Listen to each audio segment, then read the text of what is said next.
There's a song in the show now with Clyde in prison talking about right after he's just been raped, which now sits in a position in the show which helps us completely understand how this boy could have been transformed into a killer. Very challenging thing to choose to not do that as a scene. Can you tell us, share with us how you got to doing this song, what the challenges were? There was not, you're the first people in the world. You know the scene I'm talking about? The scene in prison, which I'm sure you would agree our young actor does the most astonishing job, singing and acting that. Tell us about how you came to that song and before we do that, can I ask a question? Because this is important. Because did you think that that was an important song in the show? Oh yeah. Yeah. Oh, okay, good. Because for a long time we worried. But as Ivan, well, let Ivan tell, it's very important. Well, Ivan always said that it was poverty that made them criminals. It was prison that made him a killer. And so we thought that was important. However, the challenge is it's a graphic situation. And how do you do it poetically so we don't, you know, so it's not, so it's palatable, so it's poetic, but yet also there's a visceral reaction to it. And so that's the tone and a balance that was really tricky. So that's from my point of view. But I'm glad you said yes, because I was worried people were going to resent it and not want to go there. But we thought it was an important part of the storytelling. Yeah. Not only is it important, it's true. And when we did this show in La Jolla, some people said, not that we glorified him, but why did he suddenly become so violent? What happened in his life? And that's because we didn't have that song there. So there was definitely a gap in the piece. There are 7 songs in this show that were not in La Jolla. Over a third of the score. And so the process of how that happened very quickly is the criticism we got was people wanted to know more about Bonnie and Clyde. More and more and more. Couldn't get enough how, why. So that was the big rewrite, was really delving into it. In La Jolla, we did not start with 2 children. We started at their present age. We didn't have children in the show in La Jolla. So that was a big difference. And a few of the moments that we kind of glossed over, one is what happened to Clyde in prison. The other is how Bonnie broke him out. That wasn't in La Jolla, and that's true too. She smuggled a gun in just like that. It was the first bad thing she did. So when it came to this, the prison scene, we said, okay, we've got to go for it. We've got to really figure this out. And so we knew that we wanted to portray the brutality of what happened there. Not just the rape, but just the guard. I mean, I think you really get the sort of just violent, brutal, sexual nature of it all. And so I started writing a scene that was, I wanted Bonnie there and her to witness him and that scene that you saw. And I called Don up in London. I said, okay, we need a I've Been Poked in the Bum song. And such a delicate That's why he's not the lyricist. Really. That is why. Thank you. Barry, you heard it here. That would have been the title. Aren't you glad he didn't write the lyrics? I've Been Poked in the Bum was my title. I had to do a lot of research into it. But, oh dear. And also, and here's another interesting thing, is the Clyde you saw is a new Clyde, not the Clyde we had in La Jolla. He, American Idiot, the show on Broadway, snatched him up, and it was a job he had to take, and so this is a brand new Clyde. Well, isn't he amazing? Amazing. So, and this just sort of how completes how just one moment happens. So he has an incredible voice, and the composer was so excited and said, okay, this guy needs an aria. This guy needs a real powerful number. So now we sort of tackle all of that at the same time. So Don's writing the lyrics, I'm working on the context and the scene for that, and Frank is off writing music that he thinks will showcase his talent and really capture the moment. And Frank came back with that melody.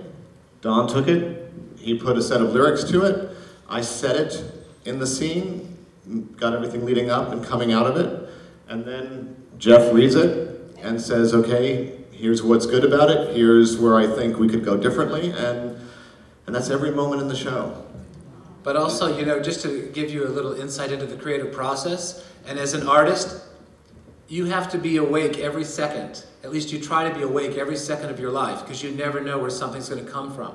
And it's because I was here at your wonderful festival. What's the name of the festival? The Ringling Okay, how many of you saw the Baryshnikov perform in this? Do you remember when he stood here and there was a light here and his shadow went up on the stage? Well, I went, oh, I know how, and I stole it.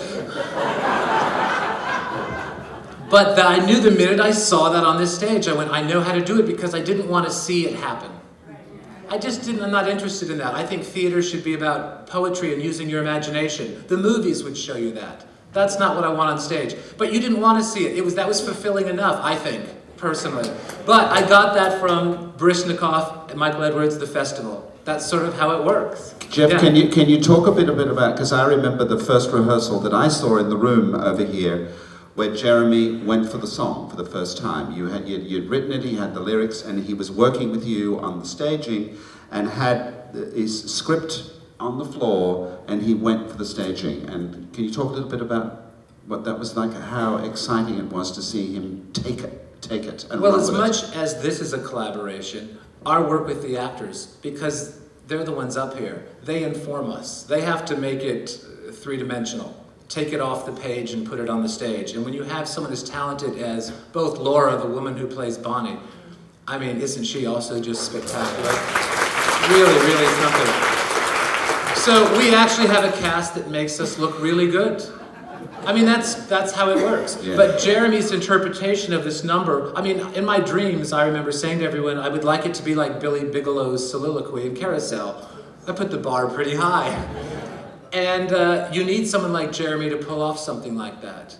It was a tricky thing to write lyrically, because we are writing about a man being raped, and you don't want to be too graphic about it.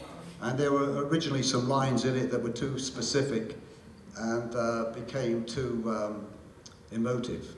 One line in particular was, I felt like he was splitting me in two, which was always a good evening. Do we have a medic? Yes. Which changed to a secret I must keep till my last breath. So a lot of it is toned down, although he talks about his huge hands, his hot breath.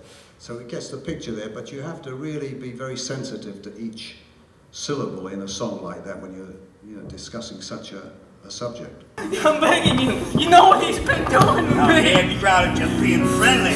He likes you. You should take that as a compliment.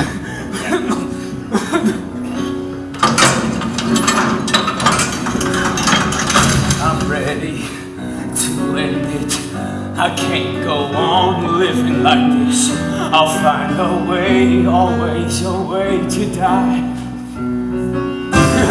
His huge hands, his hot breath, the way he laughed when he was through. I felt so weak, too scared to speak or cry. It's him or me, yes, him or me. Okay, let's play. And it's funny because those, as a gay man, those were the three lines that were hard for me. I was like, really? Even the two of them are still in the show, and we haven't really talked about this. His big hands, his hot breath, his huge hands. And I didn't know if it was going to be funny, if it was, but I didn't know if that was my perspective too as a gay man, because you hear all those kind of jokes. What it did, I mean, it was another of the aspects of what you've done with the show in making this story resonate on a much larger canvas. I think we all have a lot of ambivalence about prison. We know we need to lock wicked people away in prison, but we also know that when you send a young and vulnerable man into a prison environment, this is almost certainly what is going to happen to him. And that's something that we have to take responsibility for. Clyde was a little guy, he was vulnerable, and he was transformed by this experience. And it ties in with another brilliant thing that you do, I think, which reminds me of The Grapes of Wrath, that when Clyde is released from prison and he comes to see his mother after he's become a criminal, and she says to him, what happened to you in prison? What's the line about being made mean in prison? You're not the same since... You're not, which is exactly what Ma Joad says to Tom Joad. He's in prison for 8 years because he killed a man in a fight. And Marjode is extremely concerned that her son has been brutalized and turned into something animalistic. Now what happens to Tom Joad is that he ends up going through a whole experience through Casey and so on, and coming out the other end and becoming a kind of spiritually actualized person who's going to change things for the better in the world.